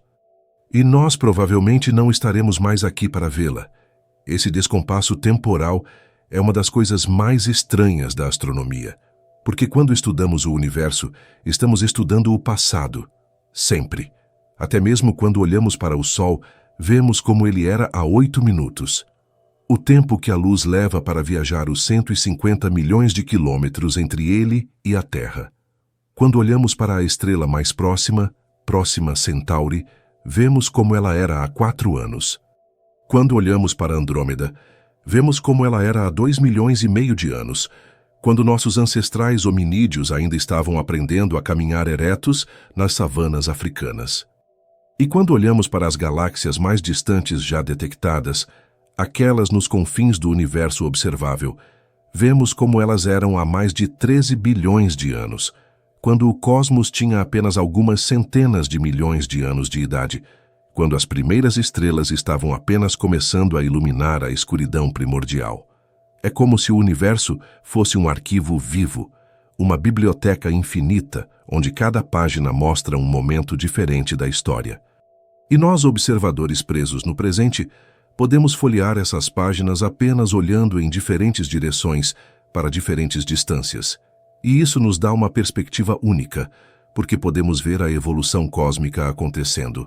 Podemos comparar galáxias próximas, jovens, recentes, cheias de gás e formação estelar, com galáxias distantes, antigas, vistas como eram há bilhões de anos. E quando fazemos isso, quando traçamos a história das galáxias ao longo do tempo cósmico, descobrimos padrões. Descobrimos que, no passado distante, as galáxias eram menores, mais irregulares, mais caóticas. A maioria não tinha braços espirais bem definidos, não tinha estrutura elíptica suave, eram apenas aglomerados turbulentos de gás e estrelas jovens, colidindo constantemente, fundindo-se, reorganizando-se. E conforme o tempo passou, conforme bilhões de anos se desenrolaram, essas galáxias primitivas foram se fundindo, crescendo, se organizando. Formaram as espirais que vemos próximas. Formaram as elípticas gigantes nos centros de aglomerados. E formaram, eventualmente, estruturas como a maior galáxia que encontramos. Colossos que acumularam tanta massa, tanta matéria, que dominam completamente suas vizinhanças. Mas aqui está o paradoxo. Se a galáxia que observamos está a bilhões de anos-luz de distância, então estamos vendo-a como ela era há bilhões de anos. E se ela já era gigantesca naquela época, no passado distante, isso torna sua existência ainda mais desconcertante. Porque significa que ela cresceu rápido, muito rápido, mais rápido do que nossos modelos preveem, porque quanto mais cedo no universo você olha, menos tempo as galáxias tiveram para crescer, menos fusões aconteceram, menos matéria foi acumulada, e ainda assim lá está ela, enorme, massiva, como se tivesse ignorado as restrições temporais, como se tivesse crescido em ritmo acelerado, enquanto todas as outras galáxias ao redor seguiam o cronograma normal. E isso nos força a perguntar: o que estava acontecendo naquela região do espaço, naquela época, que permitiu um crescimento tão rápido? Havia mais matéria disponível? As fusões eram mais frequentes? Ou há algo sobre os primeiros bilhões de anos do universo que ainda não entendemos completamente? E aqui entra um conceito fascinante. O universo nem sempre se expandiu no mesmo ritmo. Nos primeiros momentos após o Big Bang, houve um período chamado inflação, onde o espaço se expandiu exponencialmente rápido, crescendo de um tamanho menor que um átomo para algo do tamanho de uma bola de futebol em uma fração minúscula de segundo. E depois, a expansão desacelerou. Ficou mais lenta. E durante bilhões de anos, a gravidade da matéria continuou puxando tudo junto, trabalhando contra a expansão, criando estruturas cada vez mais densas. Mas há cerca de 5 bilhões de anos algo mudou. A expansão começou a acelerar novamente. Não sabemos exatamente por quê. Chamamos isso de energia escura, mas é apenas um nome para nossa ignorância. É uma forma de dizer há algo empurrando o espaço para longe, fazendo as galáxias se afastarem mais rápido, mas não temos ideia do que é. E essa aceleração significa que, quanto mais tempo passa, mais difícil fica para galáxias distantes colidirem, porque estão se afastando rápido demais. E isso define uma janela de tempo, um período na história do universo onde a formação de estruturas gigantes era mais fácil. E pode ser que a galáxia maior tenha se formado exatamente nessa janela, quando havia tempo suficiente para que muitas fusões acontecessem, mas antes que a energia escura começasse a dispersar tudo. E olhar para ela agora, vê-la congelada naquele momento do passado, é como olhar para uma fotografia antiga, uma imagem de algo que não existe mais da mesma forma. Porque a galáxia real, a versão atual dela, evoluiu, envelheceu, mudou, e podemos apenas imaginar como ela é agora. Podemos extrapolar, podemos rodar simulações assumindo que ela continuou devorando galáxias próximas, que continuou acumulando massa, que continuou crescendo. Ou podemos assumir que ela parou, que já consumiu tudo ao redor, que agora está sozinha, cercada por um vazio crescente, enquanto a expansão do universo afasta tudo mais longe. E ambas as possibilidades são igualmente plausíveis. Ambas são igualmente fascinantes, porque, no fundo, nunca saberemos ao certo. A menos que inventemos uma forma de viajar mais rápido que a luz, de atravessar bilhões de anos-luz em um instante, Nunca veremos essa galáxia como ela é agora. Sempre estaremos olhando para o passado. E há uma melancolia estranha nisso, porque significa que tudo o que vemos no céu noturno é memória, é história. As estrelas que brilham acima de nós podem já estar mortas. As galáxias que estudamos podem já ter se fundido, se dispersado, se transformado em algo irreconhecível. E nós, aqui na Terra, continuamos olhando para cima, vendo ecos de luz, vestígios de eventos que aconteceram há tanto tempo que nossa mente mal consegue processar. E ainda assim, há beleza nisso, porque esses ecos nos conectam ao passado, nos mostram como o universo era, como ele evoluiu, e nos permitem reconstruir a história cósmica, peça por peça, luz por luz, galáxia por galáxia. É como ser um arqueólogo, mas em vez de cavar no solo, você cava no tempo. E cada fotografia que tiramos, cada espectro que analisamos, é um fragmento dessa história. Uma pista sobre como chegamos aqui, sobre como o universo passou de um mar quente e uniforme de partículas para a vasta teia de galáxias, estrelas e planetas que vemos hoje. E a maior galáxia que encontramos é uma das pistas mais importantes, porque ela nos mostra que o universo é capaz de criar estruturas ainda maiores, ainda mais massivas do que imaginávamos. E isso expande os limites do possível, nos força a pensar maior, a imaginar escalas ainda mais vastas. E a perguntar, se essa galáxia existe, o que mais pode existir? Que outras estruturas colossais estão lá fora, escondidas nas profundezas do espaço, esperando para serem descobertas? E quando finalmente as encontrarmos, quando apontarmos nossos telescópios para os cantos mais distantes do cosmos e capturarmos sua luz, o que elas nos dirão sobre o universo?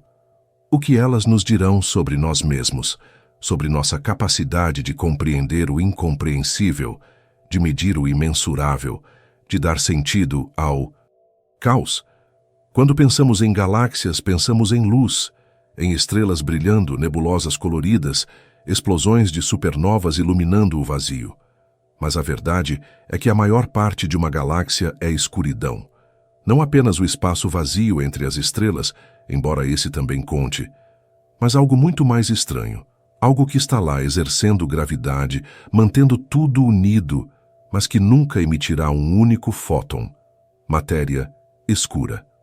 E quando falamos da maior galáxia já encontrada, quando tentamos compreender sua imensidão, precisamos aceitar que o que vemos, as centenas de trilhões de estrelas, as nuvens de gás, a poeira cósmica, representa apenas 15% da massa total.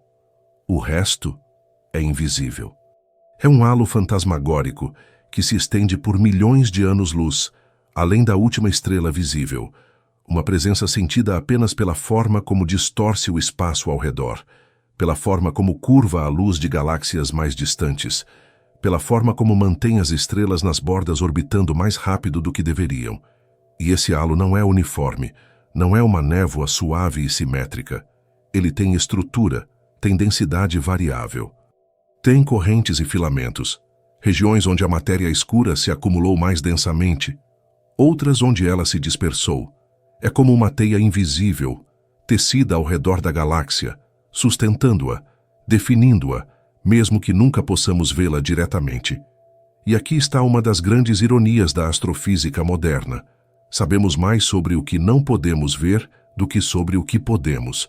Sabemos que a matéria escura compõe cerca de 85% da matéria do universo. Sabemos que ela não interage com luz. Sabemos que não é feita de prótons, nêutrons ou elétrons, as partículas que compõem tudo o que conhecemos. Sabemos que ela responde apenas à gravidade. E sabemos que sem ela, o universo seria completamente diferente. Galáxias não se formariam, ou pelo menos não do jeito que se formam, porque a matéria normal, a matéria que emite e absorve luz, sofre pressão de radiação, sofre atrito, aquece quando colide. E tudo isso dispersa a matéria, impede que ela se condense rapidamente. Mas a matéria escura não sofre nada disso. Ela colapsa livremente sob sua própria gravidade. E ao fazer isso, cria poços gravitacionais profundos, buracos no tecido do espaço onde a matéria normal pode cair, onde pode se acumular, onde pode formar estrelas e galáxias. A matéria escura é, literalmente, o andaime invisível sobre o qual todo o universo visível foi construído. Mas o que ela é? Qual é sua natureza? Ninguém sabe. Há teorias, claro, muitas teorias. Alguns físicos acreditam que a matéria escura é composta por partículas exóticas chamadas WIMPs, partículas massivas que interagem fracamente, tão fracamente que bilhões delas passam através de nós a cada segundo sem deixar rastro. Outros acreditam que são axions, partículas ainda mais leves, ainda mais elusivas, que se comportam mais como ondas do que como partículas. E há quem sugira que a matéria escura não é matéria, mas sim uma modificação das próprias leis da gravidade, que talvez Einstein estivesse quase certo, mas não completamente, e que em escalas galácticas a gravidade funciona de forma ligeiramente diferente do previsto. E cada uma dessas teorias tem evidências a favor, e cada uma tem problemas, e nenhuma foi confirmada, porque detectar matéria escura diretamente é incrivelmente difícil. Se ela não interage com luz, se passa através da matéria normal, como se não estivesse lá, como você a detecta? Como você constrói um detector para algo que ignora completamente tudo o que conhecemos? E ainda assim, estamos tentando. Há experimentos espalhados pelo mundo, detectores enterrados profundamente no subsolo, protegidos da radiação cósmica, esperando pacientemente para capturar o evento raro em que uma partícula de matéria escura colide com um núcleo atômico. E há experimentos no espaço, satélites projetados para procurar sinais indiretos de matéria escura, como raios gama produzidos quando duas partículas de matéria escura se aniquilam mutuamente. E há experimentos em aceleradores de partículas, onde físicos tentam criar matéria escura colidindo prótons em altíssimas energias, esperando que entre os destroços da colisão apareça algo novo, algo que não conhecemos, algo que possa ser a esquiva partícula que domina a massa do universo. E até agora nada, nenhuma detecção definitiva, nenhum sinal claro, apenas limites cada vez mais restritos sobre o que a matéria escura não pode ser, o que nos deixa em uma posição estranha. Sabemos que ela existe, sabemos quanto dela existe, mas não sabemos o que ela é, e a maior galáxia já encontrada torna esse mistério ainda mais urgente, porque seu halo de matéria escura é colossal, maior do que qualquer outro já mapeado. E se pudéssemos estudá-lo em detalhes, se pudéssemos medir a distribuição de matéria escura com precisão suficiente, poderíamos aprender coisas novas. Poderíamos descobrir se a matéria escura tem propriedades que ainda não conhecemos, se ela se agrupa de forma diferente em escalas extremas, se interage consigo mesma de alguma forma sutil que não detectamos em sistemas menores, porque há indícios pequenos, tentadores, de que a matéria escura pode não ser tão simples quanto pensamos. Alguns aglomerados de galáxias mostram uma separação entre matéria escura e matéria normal, como se durante uma colisão entre dois aglomerados, a matéria escura tivesse passado direto sem interagir, enquanto a matéria normal tivesse colidido e aquecido. E isso sugere que a matéria escura realmente não interage com nada, além da gravidade. Mas há outros sistemas onde a distribuição de matéria escura não bate perfeitamente com as simulações, onde ela parece menos concentrada no centro, mais espalhada nas bordas. E isso sugere que pode haver alguma interação fraca, alguma força que empurra a matéria escura para fora, impedindo-a de colapsar completamente. E estudar a maior galáxia, com seu halo gigantesco, poderia nos dar pistas sobre qual dessas possibilidades é a correta. Poderia nos mostrar se a matéria escura em halos extremamente massivos se comporta de forma diferente, se há um limite para o quão densa ela pode ficar, se há processos que ainda não identificamos que afetam sua distribuição. E essas respostas não importariam apenas para entender essa galáxia específica, importariam para entender o universo inteiro, porque a matéria escura está em todo lugar, Está ao nosso redor agora mesmo, invisível, passando através da Terra, através de nós, sem deixar rastro. E compreendê-la seria um dos maiores avanços da física moderna.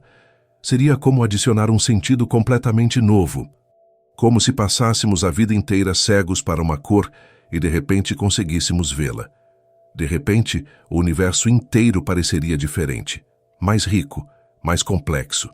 Mas por enquanto, a matéria escura permanece um mistério, um peso invisível que sentimos, mas não vemos. Um componente fundamental do cosmos que conhecemos apenas por seus efeitos. Que a maior galáxia, com seu halo que se estende por milhões de anos-luz, é um lembrete vívido de que há muito mais no universo do que nossos olhos podem capturar, muito mais do que nossos telescópios podem fotografar, e que, por mais que tenhamos aprendido, por mais que tenhamos descoberto, ainda estamos apenas arranhando a superfície. Ainda estamos apenas começando a entender a verdadeira natureza do cosmos. E a matéria escura, esse oceano invisível que permeia tudo, pode ser a chave. Pode ser a peça que falta para que tudo se encaixe. Ou pode ser apenas o primeiro de muitos mistérios, ainda maiores, ainda mais profundos, esperando para serem revelados. E quando olhamos para essa galáxia gigante, quando tentamos imaginar seu halo invisível, envolvendo centenas de trilhões de estrelas, quando tentamos visualizar a teia de matéria escura que a sustenta, que a define, que a mantém unida contra a expansão do próprio espaço, o que sentimos não é apenas admiração pela escala. É também uma estranha familiaridade, porque nós também somos feitos de mistério, também somos compostos em grande parte de coisas que não entendemos completamente. Nossos cérebros, nossa consciência, nossa capacidade de olhar para o céu e fazer perguntas, tudo isso é tão misterioso à sua maneira quanto a matéria escura. E reconhecer isso, aceitar que há limites para o que sabemos, é ao mesmo tempo humilhante e libertador. Porque significa que sempre haverá mais para descobrir. Sempre haverá perguntas sem resposta. Sempre haverá escuridão esperando para ser iluminada, ou pelo menos explorada. Mesmo que nunca consigamos vê-la completamente, existe algo profundamente humano em olhar para o céu e tentar compreender nossa posição no cosmos. Não apenas nossa localização física, embora essa também importe, mas nosso lugar no esquema maior das coisas. E quando colocamos lado a lado a maior galáxia já encontrada e a Via Láctea, quando realmente paramos para processar a diferença de escala, algo muda dentro de nós. Porque não estamos apenas comparando números, estamos confrontando nossa própria insignificância. E há uma estranheza nisso, uma tensão entre o orgulho de poder medir, calcular, compreender essas escalas impossíveis e a humildade de perceber o quão pequenos somos. Imagine, a Via Láctea contém 200 bilhões de estrelas. E em torno de muitas dessas estrelas orbitam planetas. E em pelo menos um desses planetas, o nosso, a vida, a consciência, há seres capazes de olhar para fora e perguntar o que mais existe lá. E a resposta que encontramos é assombrosa, porque lá fora, a bilhões de anos-luz de distância, existe uma galáxia tão grande que poderia conter milhares de vias lácteas, e provavelmente contém. Não literalmente, claro. Mas em termos de massa, de estrelas, de potencial para planetas, para sistemas solares, para quem sabe quantas outras formas de vida, a escala é tão vasta que a mente hesita. E aqui está a pergunta que ecoa silenciosamente. Se nossa galáxia inteira, com todos os seus mundos, todas as suas estrelas, toda a sua história de bilhões de anos, é apenas uma fração minúscula comparada a esse colosso distante, o que isso significa para nós? Significa algo? Ou é apenas um fato neutro, sem implicação moral ou existencial? Há quem argumente que isso nos torna insignificantes. Que somos como grãos de areia em uma praia infinita, tão pequenos que nossa existência ou inexistência não faz diferença alguma para o universo. E há uma verdade nisso. O cosmos não se importa conosco. Não foi criado pensando em nós. Ele simplesmente existe, governado por leis físicas cegas, indiferentes ao sofrimento, à alegria, aos sonhos e medos de criaturas minúsculas presas a planetas minúsculos. Mas há outra forma de ver, porque, embora sejamos pequenos, somos também extraordinários. Somos matéria que se organizou de forma tão complexa que se tornou capaz de refletir sobre si mesma, de fazer perguntas, de buscar respostas. E, nesse sentido, somos únicos, pelo menos até onde sabemos. E o fato de podermos olhar para uma galáxia com centenas de trilhões de estrelas, calcular sua massa, inferir a presença de matéria escura, reconstruir sua história de fusões e crescimento, isso é impressionante. Isso é, à sua maneira, uma forma de transcendência. E quando pensamos na Terra, neste planeta azul orbitando uma estrela amarela comum em um braço espiral externo de uma galáxia mediana, e percebemos que daqui, deste ponto minúsculo, conseguimos mapear o universo inteiro. Isso deveria nos encher, não de desespero, mas de espanto, porque significa que o tamanho não é tudo, que a complexidade importa, que a capacidade de pensar, de observar, de compreender, talvez seja tão rara, tão preciosa, que compensa a insignificância física. Não sabemos se há vida em outras galáxias. Não sabemos se em algum planeta orbitando alguma estrela, dentro daquele colosso distante, há seres olhando para cá, para a Via Láctea, fazendo as mesmas perguntas que fazemos. É possível, até provável, dada a escala, mas não temos evidências, não temos sinais, e até que tenhamos, somos, pelo que sabemos, os únicos capazes de admirar tudo isso, os únicos capazes de sentir reverência diante da imensidão. E isso nos dá uma responsabilidade estranha. Não uma responsabilidade cósmica, porque o universo não exige nada de nós, mas uma responsabilidade com nós mesmos, com a consciência que desenvolvemos, com a capacidade de fazer perguntas e buscar respostas. E há uma beleza melancólica em saber que, não importa o quão longe olhemos, não importa quantas galáxias gigantes encontremos, nunca poderemos visitá-las. As distâncias são grandes demais. A velocidade da luz é um limite absoluto, e mesmo viajando a essa velocidade, o que já seria impossível com nossa tecnologia atual, levaria bilhões de anos para chegar a essas galáxias distantes. E o universo não espera. Ele continua se expandindo, continua afastando tudo de tudo. E quanto mais tempo passa, mais difícil fica alcançar qualquer coisa que não esteja gravitacionalmente ligada a nós. Daqui a trilhões de anos, se houver observadores no futuro distante, eles verão um céu noturno muito diferente do nosso. Verão apenas as galáxias do grupo local, a Via Láctea, ou o que restar dela após a fusão com Andrômeda, Triângulo e algumas galáxias anãs. Todo o resto terá se afastado tanto que sua luz não chegará mais até aqui. O universo observável encolherá. E os observadores do futuro, se não tiverem registros históricos, se não tiverem herdado nosso conhecimento, acreditarão que o universo consiste apenas de algumas galáxias próximas cercadas por um vazio infinito. Nunca saberão que, bilhões de anos antes, o céu estava repleto de galáxias. Nunca saberão da expansão cósmica, da energia escura, do Big Bang, porque as evidências terão desaparecido, levadas pela própria expansão do espaço. E isso nos faz valorizar este momento.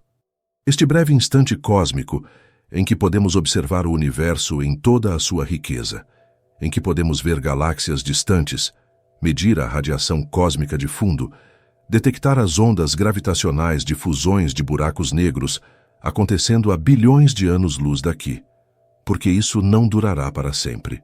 O universo está mudando, e as perguntas que podemos fazer agora, as observações que podemos realizar agora, podem ser impossíveis no futuro. Então, em certo sentido, temos sorte. Nascemos na época certa, cedo o suficiente para que o universo ainda seja observável, tarde o suficiente para que tenhamos desenvolvido a tecnologia necessária para estudá-lo, e isso deveria nos motivar a continuar olhando, continuar perguntando, continuar explorando. Porque cada descoberta, cada galáxia gigante, cada exoplaneta, Cada onda gravitacional detectada é uma janela que não estará aberta para sempre. E quando pensamos na maior galáxia já encontrada, quando contemplamos sua imensidão, seu halo invisível, suas centenas de trilhões de estrelas, não deveríamos nos sentir diminuídos, deveríamos nos sentir conectados, porque a matéria que compõe nossos corpos foi forjada em estrelas. Os átomos de carbono, nitrogênio, oxigênio, que formam cada célula do nosso ser, foram criados em fornalhas nucleares dentro de sóis que viveram e morreram há bilhões de anos. Somos literalmente feitos de poeira de estrelas. E não apenas de estrelas da Via Láctea, porque galáxias colidem, trocam matéria. E é possível, não provável, mas possível, que alguns dos átomos em nossos corpos tenham vindo de galáxias distantes, arrancadas durante fusões, lançadas ao espaço intergaláctico, eventualmente capturadas pela nuvem de gás que formou o sistema solar. Somos filhos do cosmos. E o cosmos, por maior que seja, não está separado de nós. Estamos dentro dele. Fazemos parte dele. E ele, de certa forma, faz parte de nós. E isso deveria mudar como vemos essa galáxia gigante, não como algo alienígena, não como algo completamente desconectado da nossa experiência, mas como parte da mesma história, a mesma origem. O mesmo Big Bang que criou aquela estrutura colossal também criou a Terra. As mesmas leis da física que governam a formação de galáxias também governam a química da vida. E se há vida lá, se há consciência em algum planeta, orbitando alguma estrela naquele mar de luz, então eles estão fazendo as mesmas perguntas, olhando para fora, medindo, calculando, tentando entender seu lugar no universo. E pode ser que, de alguma forma que ainda não compreendemos, todas as consciências no cosmos estejam conectadas, não fisicamente, não misticamente, mas pelo simples fato de compartilharem a mesma curiosidade. O mesmo impulso de olhar para cima e perguntar por quê, e como, e o que mais. E nesse sentido, estudar essa galáxia não é estudar algo distante e irrelevante. É estudar parte de nós mesmos, parte da nossa própria história, porque tudo que existe veio do mesmo lugar. E tudo está conectado, mesmo que as conexões sejam tão tênues que mal podemos senti-las. E quando a noite cai, quando olhamos para o céu e vemos aqueles pontos de luz, sabendo agora que entre eles, invisível a olho nu, há uma galáxia tão grande que desafia nossa compreensão, o que sentimos não é apenas admiração, é também gratidão. Gratidão por existir, por estar consciente, por poder fazer essas perguntas, e um pouco de tristeza também, porque sabemos que nunca chegaremos lá, nunca veremos de perto. Nunca saberemos realmente como é orbitar uma estrela no coração daquela gigante. Mas podemos imaginar. E a imaginação, alimentada pelo conhecimento, é o mais próximo que chegaremos da transcendência. A descoberta da maior galáxia já observada levanta uma pergunta que ecoa mais alto do que qualquer resposta. O que mais não sabemos? Porque se uma estrutura desse tamanho conseguiu permanecer parcialmente oculta até agora, se levou décadas de observações cada vez mais refinadas para realmente compreendermos sua escala.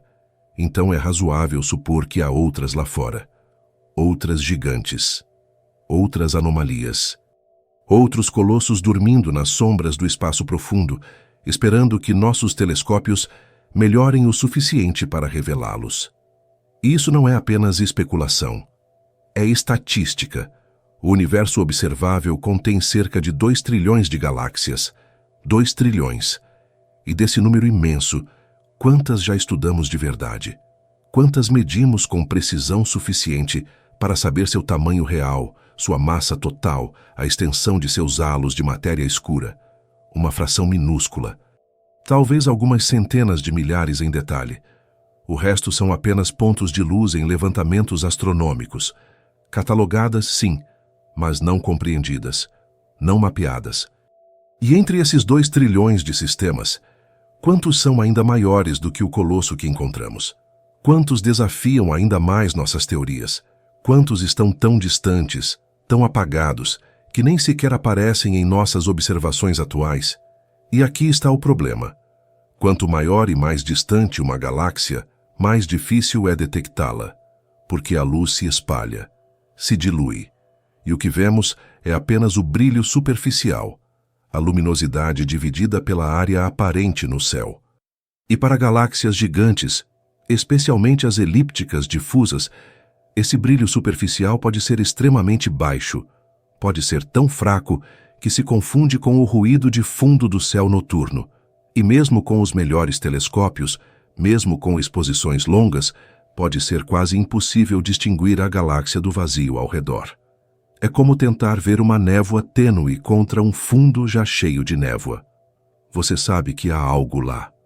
Mas isolá-lo, medi-lo, confirmar sua existência, isso requer instrumentos extraordinariamente sensíveis e técnicas de processamento de imagens sofisticadas.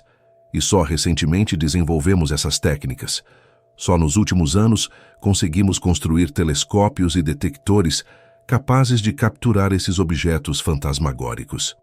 O que significa que estamos apenas começando a mapear a população de galáxias ultramassivas. E o que encontrarmos pode mudar completamente nossa compreensão de como o universo se organiza em suas maiores escalas. Porque há outra camada nessa história. A maior galáxia que encontramos não está sozinha. Ela faz parte de uma estrutura ainda maior, um superaglomerado. Uma teia de galáxias interconectadas por filamentos de matéria escura, todos orbitando um centro de gravidade comum, todos puxados juntos pela mesma força invisível. E esses superaglomerados são as maiores estruturas gravitacionalmente ligadas do universo. Podem se estender por centenas de milhões de anos-luz. Podem conter milhares de galáxias. E no coração de muitos deles, no ponto onde a densidade de matéria é maior, encontramos galáxias gigantes. Não é coincidência, é física.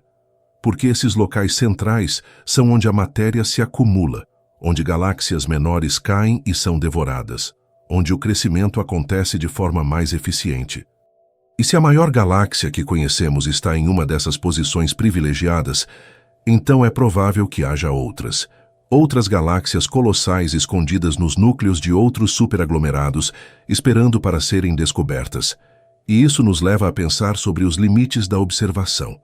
Porque há um horizonte além do qual não podemos ver. Não porque não há nada lá, mas porque a luz desses lugares ainda não teve tempo de chegar até nós. O universo tem cerca de 13 bilhões e 800 milhões de anos, e a luz viaja a uma velocidade finita. Então, quando olhamos para o céu, vemos apenas a parte do universo cuja luz teve tempo de nos alcançar desde o Big Bang. E além desse horizonte? Não sabemos.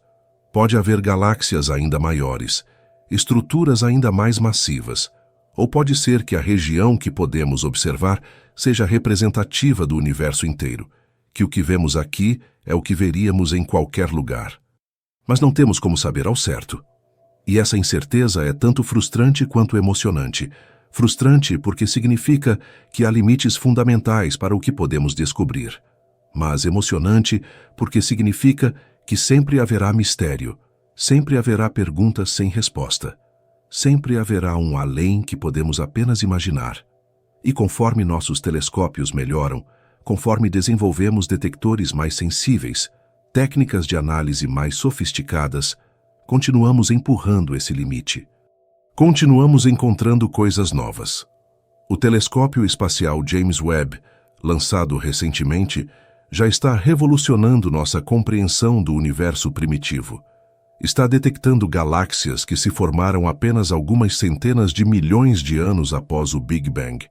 Galáxias que não deveriam existir tão cedo, segundo nossos modelos, que são grandes demais, massivas demais, organizadas demais para aquela época, e cada descoberta dessas nos força a revisar nossas teorias, a repensar como as primeiras estruturas se formaram, a considerar processos que talvez não tenhamos levado em conta.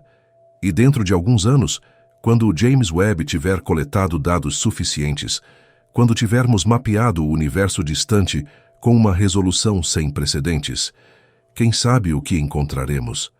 Quem sabe quantas outras galáxias gigantes estão lá fora, escondidas nas profundezas do tempo e do espaço?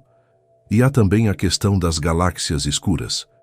Estruturas que contêm principalmente matéria escura, com muito pouca matéria normal.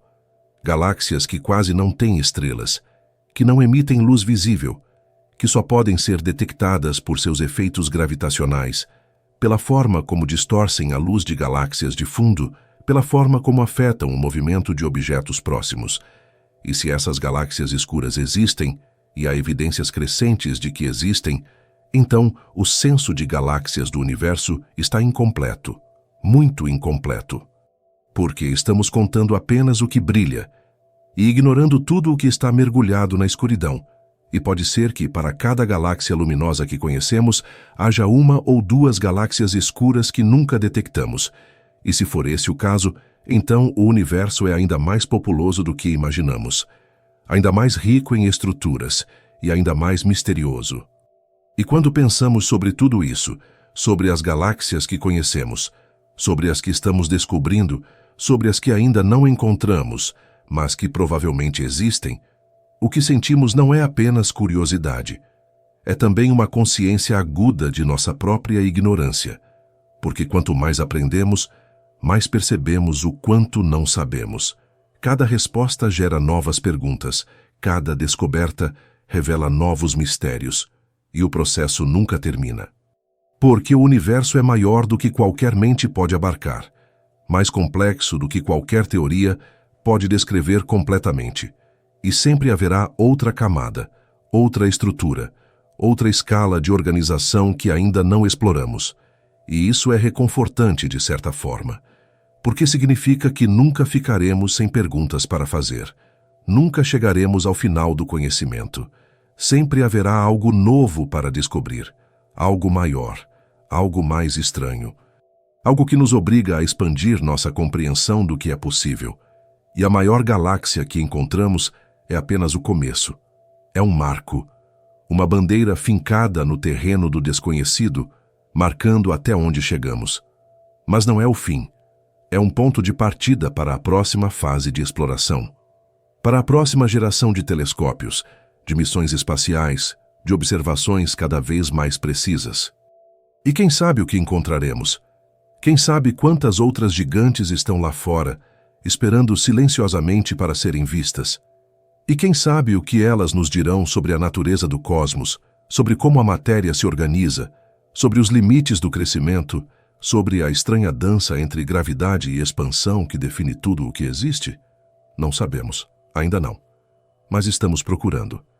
E enquanto houver olhos voltados para o céu, enquanto houver mentes curiosas fazendo perguntas, continuaremos procurando.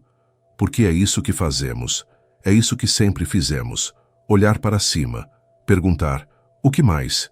E tentar, da melhor forma que podemos, encontrar respostas. E aqui estamos, no final de mais uma noite, de mais uma jornada pelo cosmos. E a galáxia gigante continua lá, girando silenciosamente a bilhões de anos-luz de distância, indiferente ao fato de que passamos esse tempo todo tentando compreendê-la. Ela não precisa ser compreendida, não precisa fazer sentido. Ela simplesmente existe, como o vento que passa sem deixar rastro, como o tempo que flui sem pedir permissão. E nós, aqui embaixo, neste planeta pequeno orbitando uma estrela comum, continuamos olhando para cima, fazendo perguntas que sabemos que podem nunca ter respostas completas, mas fazemos mesmo assim, porque é isso que nos torna humanos. Não a capacidade de entender tudo, mas a disposição para tentar. A vontade de olhar para o escuro e perguntar, o que há lá? Mesmo sabendo que o escuro pode não responder. E há uma beleza estranha nisso. Uma paz que vem não de saber, mas de aceitar que há coisas maiores do que nós, mais antigas do que podemos imaginar, mais vastas do que qualquer mente conseguirá tocar completamente. Quando começamos, falamos sobre o silêncio da noite, sobre como o universo continua existindo enquanto dormimos, alheio aos nossos sonhos, às nossas preocupações, aos pequenos dramas que preenchem nossos dias. E agora, no final, percebemos que esse silêncio não é vazio. Ele está cheio. Cheio de estrelas que não vemos. Cheio de galáxias que mal conseguimos imaginar. cheio de matéria escura que nunca tocaremos, de forças que mal compreendemos, de histórias que aconteceram há bilhões de anos e que ainda ecoam através do espaço na forma de luz, que só agora está chegando até nós. E essa galáxia gigante, com seus centenas de trilhões de sóis, com seu halo invisível se estendendo por milhões de anos-luz, é apenas uma dessas histórias. Uma entre incontáveis. E o fato de que ela desafia nossas expectativas, de que ela é maior do que pensávamos possível, não é um problema. É um presente, porque nos lembra que o universo ainda guarda surpresas, que ainda há coisas para descobrir, que ainda não chegamos ao fim do mistério. E pode ser que nunca cheguemos. Pode ser que o cosmos seja infinito não apenas em extensão, mas em complexidade. Que cada resposta que encontramos apenas revele novas camadas de perguntas. Que o processo de compreensão seja, por sua própria natureza, interminável. E isso não deveria nos desencorajar. Deveria nos acalmar, porque significa que sempre haverá algo novo. Sempre haverá uma razão para olhar para cima. Sempre haverá um mistério esperando nas sombras, paciente e silencioso, convidando-nos a explorar. E enquanto houver curiosidade, enquanto houver essa vontade estranha de fazer perguntas sem garantia de resposta, continuaremos sendo o que somos. Exploradores, observadores. Pequenos pontos de consciência tentando dar sentido ao todo. E quando a noite cair novamente, quando você olhar para o céu e vir aqueles pontos de luz espalhados pela escuridão, lembre-se, cada um deles tem uma história. Cada um deles é parte de algo maior. E em algum lugar tão longe que a luz leva bilhões de anos para chegar até aqui, há uma galáxia tão grande que faz tudo o que conhecemos parecer pequeno. E ela está lá, real, mensurável, mas também misteriosa. E o mistério não é algo a ser resolvido de uma vez por todas. É algo a ser vivido, algo a ser sentido, algo que nos acompanha enquanto existimos, nos lembrando de que há muito mais lá fora do que aqui dentro. E que isso é bom, que isso é exatamente como deveria ser. Se essa jornada fez sentido para você, pode se inscrever no Ciência antes de dormir e continuar explorando esse silêncio curioso conosco.